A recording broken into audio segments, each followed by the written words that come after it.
Shakur Stevenson and Floyd Schofield is off. His father took a video of him in the hospital bed. He alluded to the fact that a masseuse rubbed the cream on his son and he just put Snac poisoning. Now, if you've been in the boxing game and you know boxing and you're a huge boxing fan, everyone knows the conspiracies and the things around Snac and Snac athletes and whatnot. So if I was Floyd Schofield, I would go and get tested for all sorts of PEDs to see if they were trying to sabotage. Now, I'm going to add the video into this because I watched the Stomping Ground interview with Parsons and Oscar Bevis of Floyd Schofield, with Floyd Schofield, I may say. And there was all sorts of conspiracies and accusations getting thrown that tires were getting slashed, passports were getting stolen. You know what? Just watch the video. No, Mole was in the camp because Shakur and them hired the Mole. He stole our passports, and he was paid to do that. And also stabbed the tires. We went through 4 rental cars, 3 Airbnbs. Nah, it was like 5. They also called the cops. The SWAT team come 3 o'clock in the morning, say we harboring kids. They got an out-of-state call, and I got police records to show all of this. The day before the flight, somebody planted drugs in the car. I even had to go to the hospital for anxiety. They even got us kicked out of a gym. We paid for a private gym. So I got police reports and all this that I would show after the fight. So this isn't fiction. This isn't made up. This is what they do on their level. As you saw there, the tires were getting slashed, passports getting stolen, and all sorts. So I don't know what's going on here. I really don't know what's going on here. It's like a soap opera. It's like a story within a story. And to be fair, the Shakur Stevenson and Floyd Schofield fight was a fight that I was looking forward to. Leading up to this event, it was probably not the fight I was most excited about. But with all the stuff I was learning and watching the interviews this fight week, it was a fight I was really starting to get into.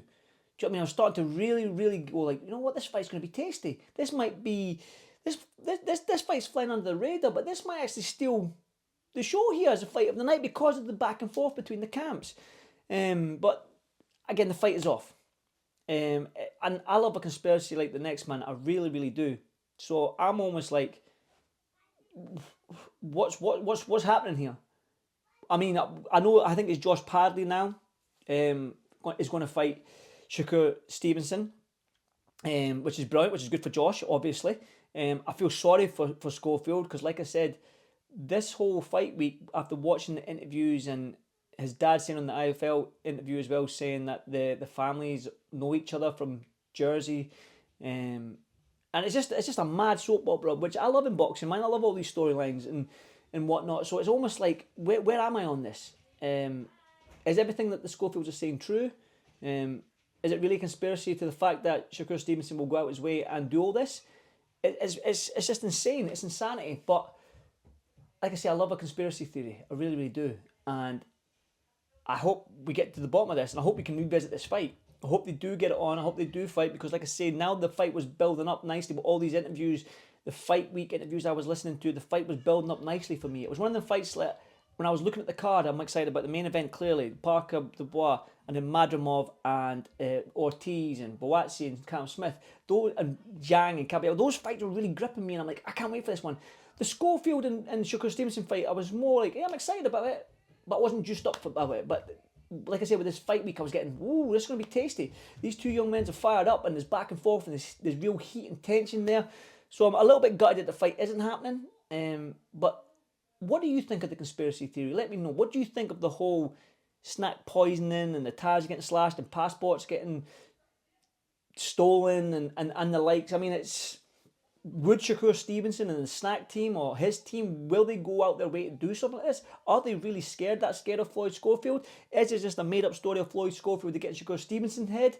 I mean, I don't know what to think of it, but I tell you what, I love conspiracies. Let me know what you think. A short video of this one, just to let you know that the fight is off. You probably already know that. And this is my 2 pence worth of what I think. I don't know. I honestly, if it's a conspiracy and this is true, go and get tested, Schofield, for all sorts of PEDs. Get tested and see if they tried to sabotage it. If you're a clean athlete and you believe you are, and you come back positive that they've tried to... I mean, look at the Ryan Garcia, Devin Haney thing. I'm sure Ryan Garcia went down that route with the Snac athletes and stuff like that. Snac has always been this sort of... I don't know, this sneaky little thing in the background. I mean, I think I've read somewhere something about they can manipulate VADA testing or something like that. I'm not too sure. I'll need to read that article again. I need to find it again, in fact. So let me know what you think. Stevenson and Schofield's off, let me know. Is that a conspiracy? Do you believe Schofield, or do you think Schofield is making this up to try and get out the fight? Let me know what you think. You know what to do. Leave a comment. Boom.